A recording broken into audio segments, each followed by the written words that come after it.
I worked with Lee, who's one of the VSS at Battle Creek. I think she messaged me directly after I had like a presentation in the Human Services Town Hall. And like I got an email, I think that day, or maybe the next day, about how she wanted to start something.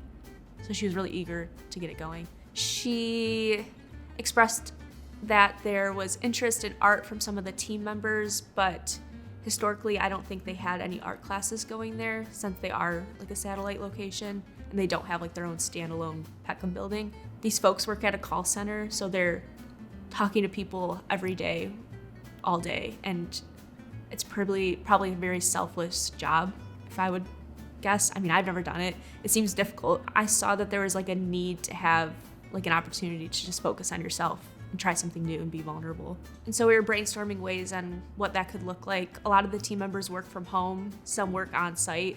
There is kind of like a sense of like a disjoint community in that sense in terms of having like a physical space. So what we came up with was having like a virtual art class where every week I would send a project to the team members who wanted to participate.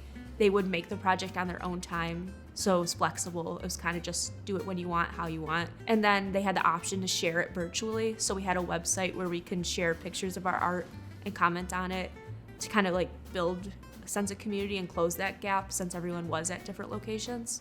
It took a bit to get things rolling. We had to kind of like talk with the other VSS there to make sure that everybody had the opportunity to be included and just to make sure everyone was on the same page before starting something.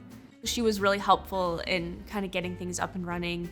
She recruited all the team members for me. And then once we had that list of team members, I assembled the art kits. She helped distribute them.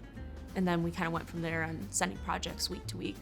It was very, I guess independent is the word. So I would send them either like a video of me doing something. So like the acrylic example, we did like those acrylic pour paintings. I don't know if you know what that is. So I would make a video on how to do it and then they would choose like how they wanted to make theirs. That's an example. But it was really nice. Everybody got an art kit that they got to keep. Came with like a creative journal. So after the class was over, it was about like a 5-week class, but after it was over, they got to keep the journal and continue practicing the skills they built and just continue being expressive.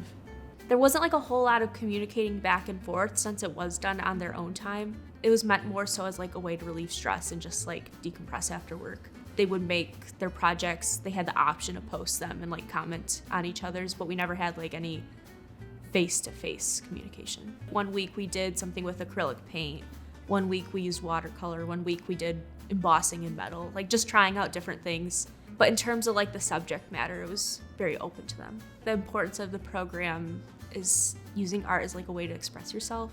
So there's no like right or wrong way to do it. You know, it's a way of creative expression, a way to reduce stress. It's a way to be vulnerable where you're not being judged. We have a couple teaching artists who work at some of our other locations. So at Riverside and Charlotte, we have a teaching artist who teaches in person there. In terms of what I do more virtual things if it's outside of the Lansing area. We're working on getting something started up in Kentucky where it's going to be kind of like a hybrid class. It'll be in person, but I won't be there. But it's going to be very team member based and they're going to meet and create art and I'm going to kind of help just facilitate it and get things running.